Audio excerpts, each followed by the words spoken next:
موفد الجزيرة مباشر مصر قال إن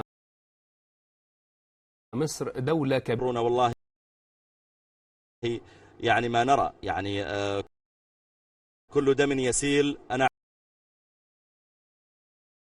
أعتبره يسيل والله من شراييني. كل دمعة تسقط هي تسقط من عيوننا قبل أن تسقط من أعين الله تعالى عليهم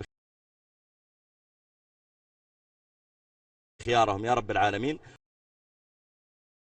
وأنا متفائل بأن الله جل وعلا يعني سيرحمهم. مصر أمة ولادة وأمة غير عادية. مصر قادة العالم. مصر ليست دولة عادية حقيقة. مصر لها خصوصيتها. حتى الآن في العالم كله لا تكاد أن تجد بلدا إلا وفيه مصريون، إما يعملون في التعليم أو في الطب أو